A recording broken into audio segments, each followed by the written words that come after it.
Esse é o título dessa reflexão de hoje, Respostas de Amor do Pai. Eu ainda estou sob o impacto da última reunião de oração, que foi na minha casa, onde se reúne a CMC Terra Branca. Você vai ver algumas fotos. Nós tivemos lá mais de 40 pessoas na terça-feira e queimamos os nossos pedidos, uma simbologia de que estamos entregando completamente tudo nas mãos do nosso Deus. Foi muito bom, muito gostoso.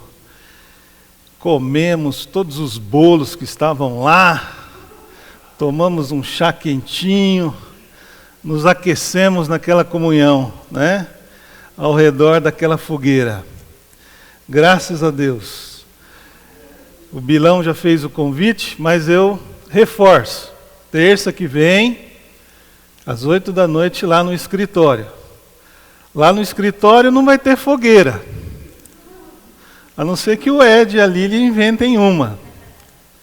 Mas vai ser tão gostoso quanto nós estarmos juntos, não é? Desde a minha viagem missionária a Portugal, em maio, junto com o Bilão, eu tenho desejado mais e mais voltar ao primeiro amor. A uma comunhão intensa com Deus, que eu tive uma experiência de oração lá, onde Ele me sustentou, Ele me fortaleceu, Ele me animou. Quando tinha tudo para ser o contrário. Era um lugar onde eu não planejava estar pela situação familiar que eu vinha enfrentando, mas fui, voltei, colaborei com o Ministério Translocal na decisão, depois que nós chegamos aqui em Bauru, que vocês já devem ter tomado conhecimento pelo nosso site, e que agora a gente informa oficialmente aqui, do retorno da família Cremonese para o Brasil, dos missionários, até o final deste ano. E os missionários que já tinham sido por um tempo antes, o Paulo e a Ivana, vão cuidar da igreja lá, estão morando lá, estão integrados, tanto na igreja quanto na sociedade portuguesa, trabalhando, se envolvendo lá com aqueles irmãos e com os portugueses.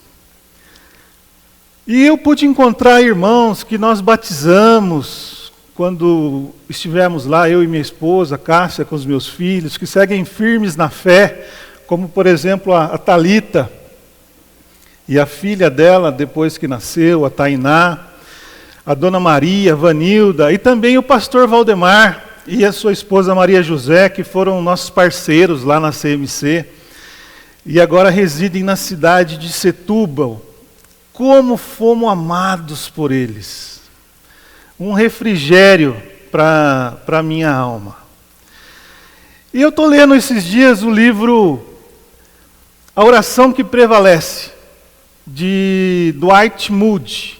Foi lançado no ano passado pela editora Mundo Cristão. Mas, na verdade, esse livro foi originalmente lançado no século XIX, em 1884.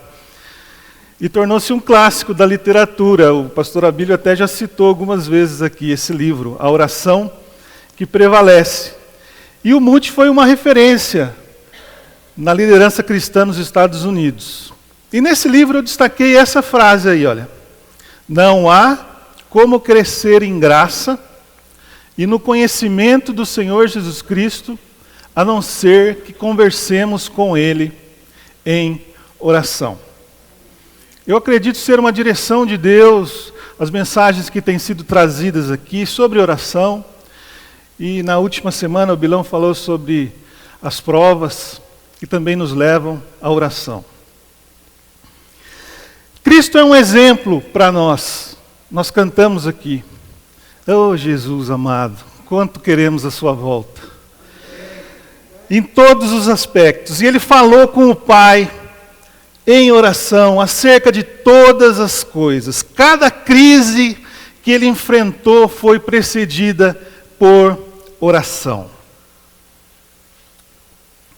Lucas registra que ele passou uma noite inteira orando. Depois ele escolheu os seus 12 discípulos. E em seguida, o Sermão do Monte. Mateus ali, 5, 6 e 7. Deixando as orientações tremendas, né?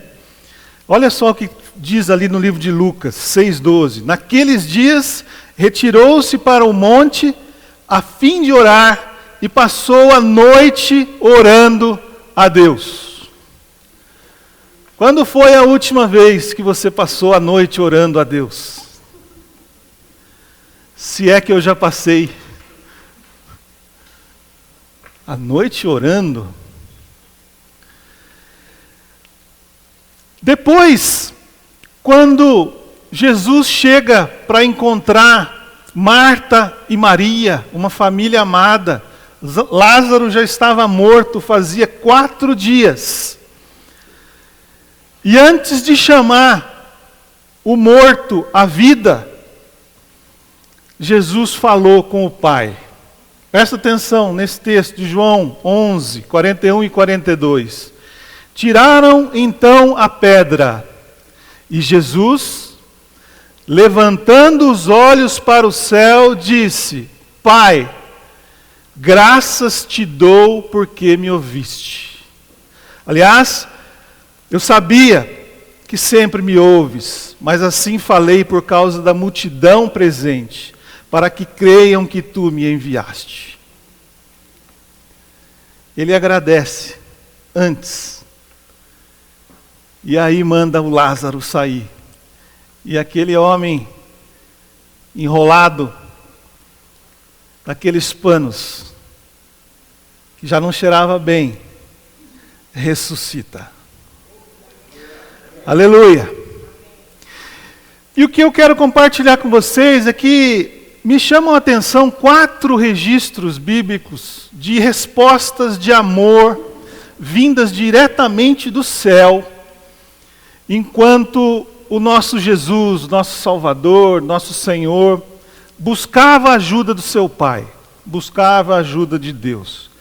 Preste atenção para que eu e você sejamos encorajados a orar. Primeiro, no batismo. Não sei se você tinha reparado no batismo de Jesus, mas Cristo orava. Ele estava orando quando houve uma tremenda manifestação divina. O que ele falava, o que ele clamava, a Bíblia não revela. Mas com certeza foi algo tão profundo que mexeu com o coração do Pai. Os evangelhos de Mateus e Marcos explicam que logo depois que Jesus saiu da água, algo maravilhoso foi visto. O Espírito desceu em forma aí corpórea de pomba, como uma pomba. Lucas fala que ele foi batizado, mas não fala nada sobre sair da água ou sair rápido da água. Mas Lucas é o único que cita que Jesus orou. E aconteceu que ao ser todo o povo batizado, também o foi Jesus. E estando ele a orar, o céu se abriu. E o Espírito Santo desceu sobre ele em forma corpórea como pomba. E ouviu-se uma voz do céu: Tu és o meu filho amado, em ti me comprazo. Em ti eu tenho prazer. Jesus estava orando ali naquele momento. Jesus não precisava ser batizado, mas deixou-nos o exemplo. Porque ele não tinha pecado. Não era necessário que ele se arrependesse. Mas ele tinha comunhão com o Pai. E estava orando. E o Espírito de Deus, o Espírito de Cristo,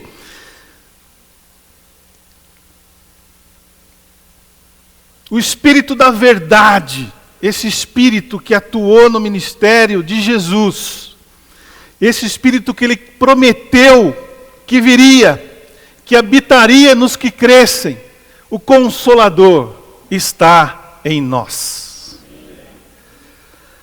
Como um selo, como uma marca, autenticando que nós somos propriedade de Deus. Espírito que não somente nos dá poder para vivermos conforme Jesus, mas que nos capacita para o serviço no corpo, que é a sua igreja, que dá os dons espirituais, que são para o bem comum e para a edificação da igreja. E esses dons são distribuídos conforme o Espírito quer, individualmente. E já o fruto do Espírito é o resultado desse nosso andar com Deus. Faz parte da formação do nosso caráter, daquilo que nós somos, da implantação de Cristo no nosso viver diário. Mas o Espírito está agindo no nosso meio. Primeira resposta direta de Deus à oração de Jesus. No batismo, descida do Espírito Santo, e a voz de Deus audível: Tu és o meu filho amado, em ti me comprazo. Segundo, no Monte da Transfiguração, Jesus estava com seus discípulos percorrendo as aldeias, anunciando o Evangelho, efetuando curas, e como era seu costume, algumas vezes se recolhia para momentos de intimidade a sós com o Pai, ou levando alguns dos seus discípulos mais chegados, Pedro, Tiago e João. E foi o que ocorreu aqui, nessa memorável passagem. Lucas 9. Aconteceu que, enquanto ele orava,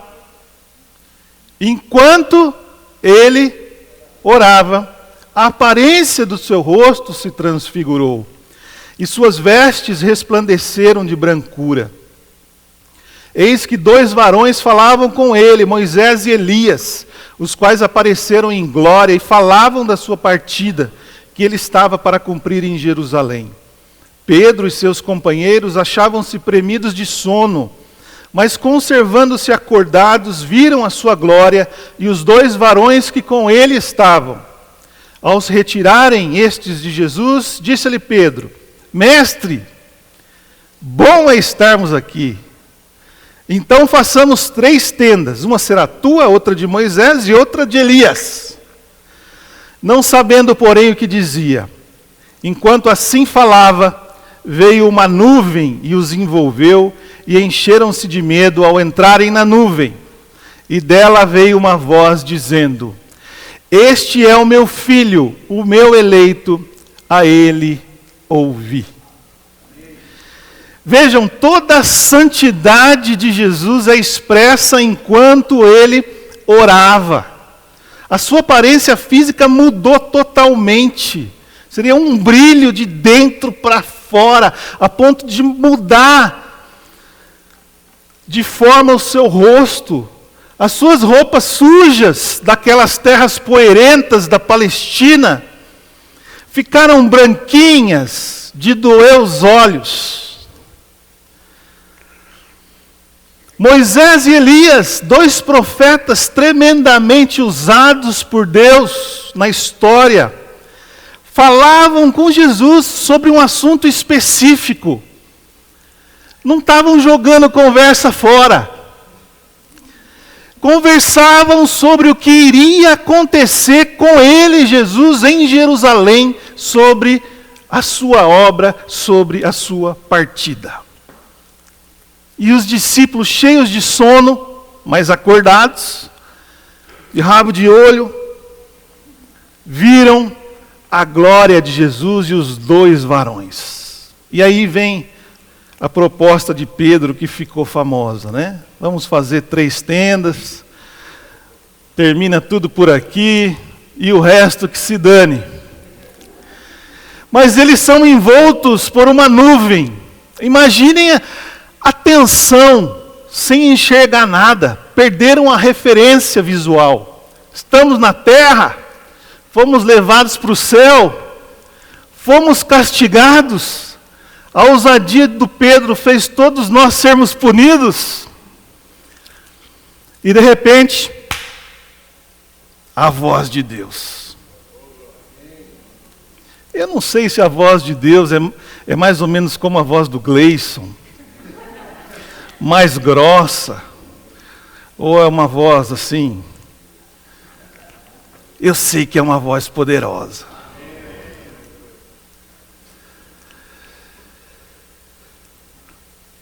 E ele fala: esse é o meu filho, o meu eleito, a ele ouvi.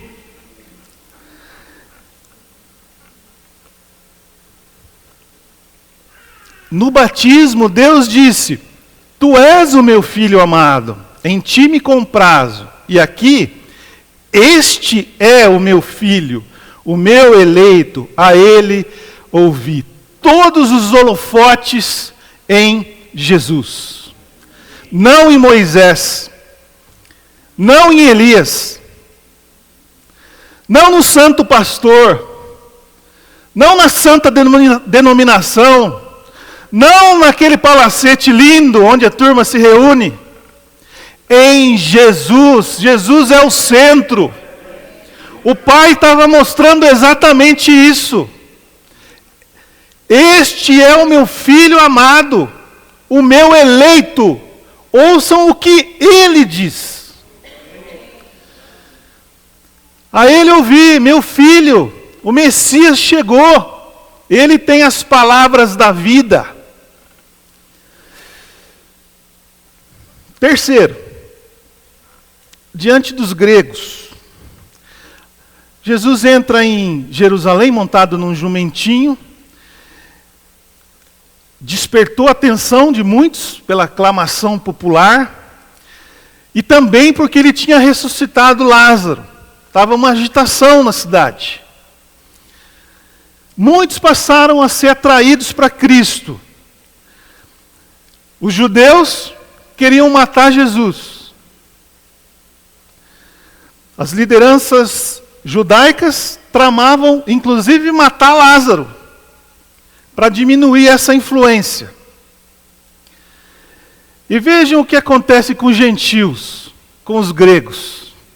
São atraídos. Ora, entre os que subiram para adorar durante a festa, João 12, 20 a 23, a primeira parte, havia alguns gregos. Estes, pois, se dirigiram a Filipe, que era de Betsaida da Galileia, e lhe rogaram: Senhor, queremos ver Jesus. Filipe foi dizê-lo a André, e André e Filipe o comunicaram a Jesus. Respondeu-lhe Jesus: é chegada a hora de ser glorificado o Filho do Homem. Aí eu dou um cortinho nessa conversa e ela continua aí no versículo 27. João 12. Jesus falando: agora está angustiada a minha alma. E que direi eu? Pai, salva-me desta hora? Mas precisamente com este propósito vim para esta hora. Pai, glorifica o teu nome. Oração de Jesus. Pai, glorifica o teu nome. Então veio uma voz do céu. Pela terceira vez, uma voz do céu. Eu já o glorifiquei, e ainda o glorificarei. A multidão, pois, que ali estava, tendo ouvido a voz, dizia ter havido um trovão. Outros diziam: foi um anjo que lhe falou. Foi um anjo? Foi um trovão? Foi uma voz? Foi Deus quem falou? Então explicou Jesus: não foi por mim que veio essa voz, e sim por vocês, e sim por vossa causa. Na primeira fala, o Pai exalta o Filho. Na segunda fala, o pai coloca os holofotes no filho. Na terceira fala, ele mostra, e Jesus deixa claro, que aquilo que foi falado, a glorificação do nome de Deus, era para benefício daquele povo todo. E eu vou explicar isso para vocês. No batismo e no Monte da Transfiguração, não foi revelado o conteúdo da oração de Jesus. Não está escrito lá. Jesus orou por isso, no batismo e no Monte da Transfiguração. Mas aqui está. Pai, glorifica o teu nome. Não era nenhum pedido para Jesus. Me salve, me fortaleça. Mas que o teu nome seja exaltado, que o teu nome seja reconhecido através de mim. Tinha chegado a hora da morte, tinha chegado a hora da ressurreição. Essa era a base para a vitória final contra Satanás e a condenação para todos aqueles que rejeitassem a cruz. E é muito interessante Jesus dar essa explicação de que a voz veio por causa das pessoas que a ouviram e não por causa dele. Porque aquele povo representava toda a humanidade que foi beneficiada com a obra, com o sacrifício de Jesus na cruz. A voz poderosa do Pai chegou até mim, chegou até você, e vai continuar sendo ouvida até que Cristo volte. Pai, glorifica o teu nome. E uma oração curta e profunda. Aliás, em público, as orações de Jesus sempre foram curtas. Na intimidade é que ele se derramava diante do Pai. A única exceção aí é o capítulo 17 de João, onde Jesus faz 7 pedidos, um em favor próprio, 4 pelos discípulos que estavam ali acompanhando, e 2 pelos que seguiriam futuramente, que somos nós. E a última oração de Cristo na cruz, pregado com 2 malfeitores ao seu lado, foi rápida. Lucas 23, 34.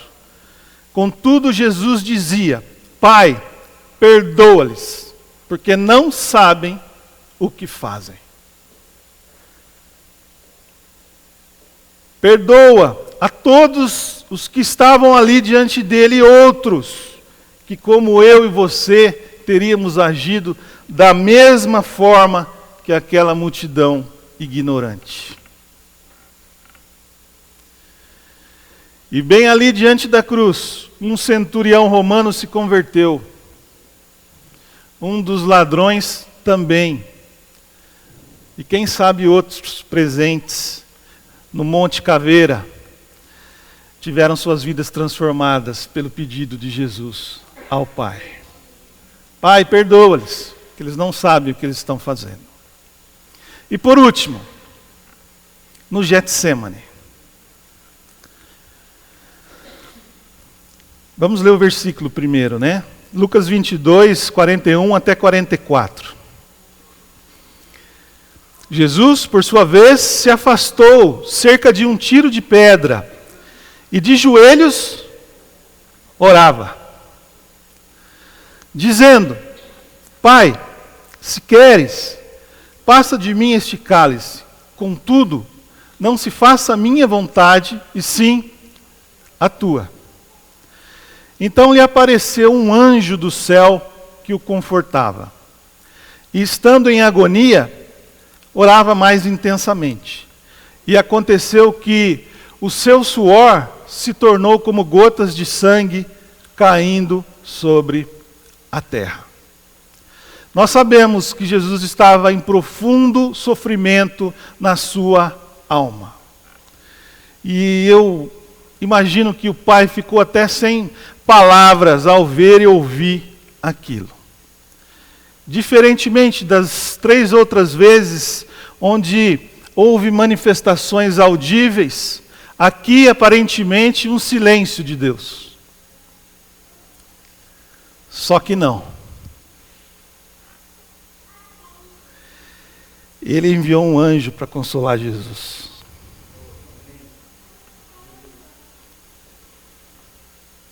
Para estar ao lado do seu filho, para apoiá-lo, para incentivá-lo. E é interessante notar que mesmo com a chegada do anjo, Jesus prosseguiu orando. E ainda mais, diz a palavra, a ponto do seu suor se transformar em gotas de sangue. Deus foi profundamente tocado e providenciou um carinho, um cuidado especial, um afago para o seu filho amado. Sem palavras, mas com todo o amor.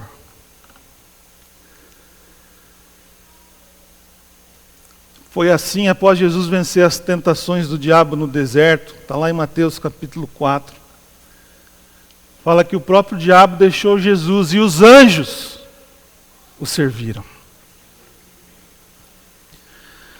Porque os anjos estão a serviço de Deus. E se Ele manda, os anjos fazem. E eles estão a nosso serviço. Porque se Deus manda, eles também fazem.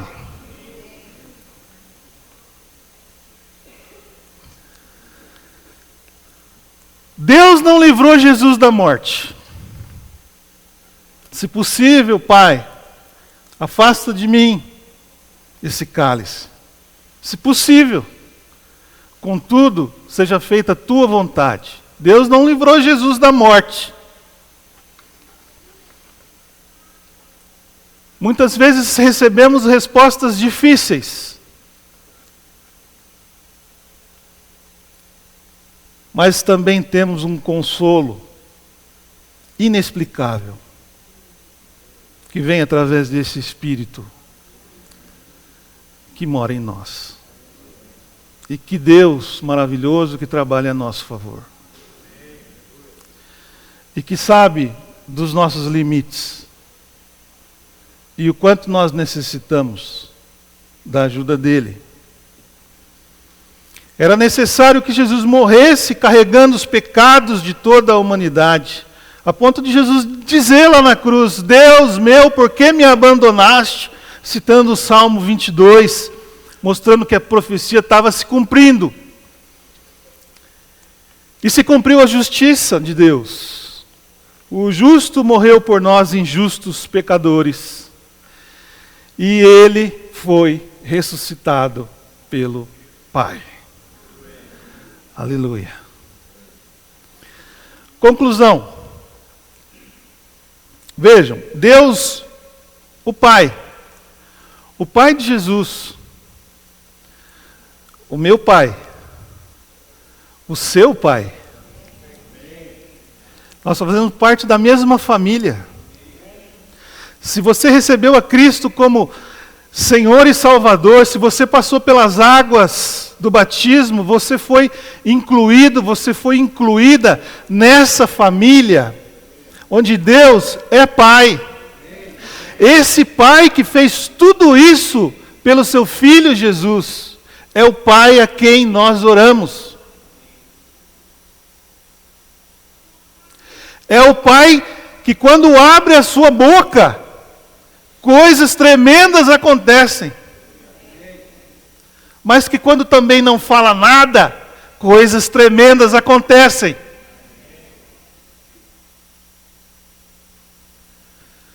Esse Pai acompanhou Jesus em todo o tempo do seu martírio, nas suas mais diversas necessidades, nas fases do seu ministério, e interferiu quando chamado. Se você chamar a Deus, Ele vai interferir.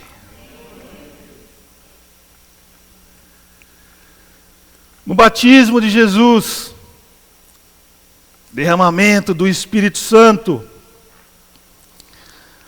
Tu és o meu filho amado, em ti me comprazo. No monte da transfiguração, rosto e vestes resplandecentes de brancura, este é o meu filho, o meu eleito, a ele ouvi. Diante dos gentios, dos gregos em Jerusalém, Pai, glorifica o teu nome. Eu já glorifiquei o meu nome e ainda vou glorificar mais. Algumas vezes com voz audível, outras providenciando soluções, como o envio de um anjo para consolo no Getsêmani. Que nessa manhã a sua fé, a minha fé, a nossa fé, seja fortalecida de maneira sobrenatural diante desses exemplos extraordinários de Jesus que estão registrados na palavra de Deus. Eu fiz questão de frisar, Jesus orou, enquanto ele orava e acontecia. Que não haja dúvida nos nossos corações, nas nossas mentes, que Deus ouve e entra com providencia, resgate, quando o clamor de um dos seus filhos sobe até ele. E você vai me perdoar, Mauro, vou citar o seu testemunho na reunião de terça-feira.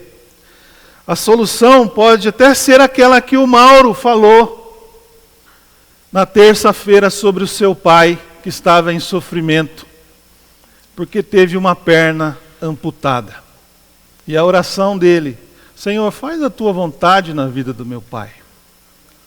E Deus o recolheu.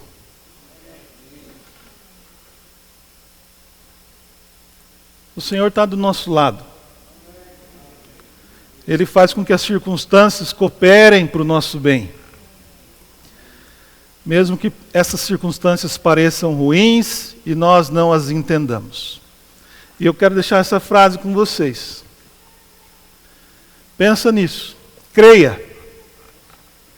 Se saia nessa manhã, hoje aqui, você teve todo o trabalho de sair da sua casa, vir nessa chácara tão bonita, encontrar os seus irmãos, tão bonitos também.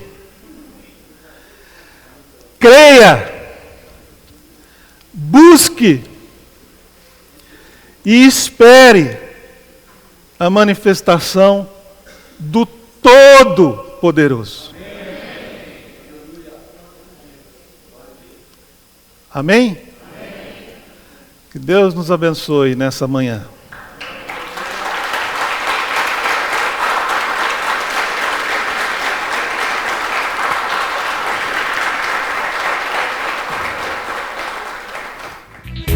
cmc.com.br é o nosso canal para compartilhar o Evangelho do Reino de Deus e o senhorio de Jesus Cristo.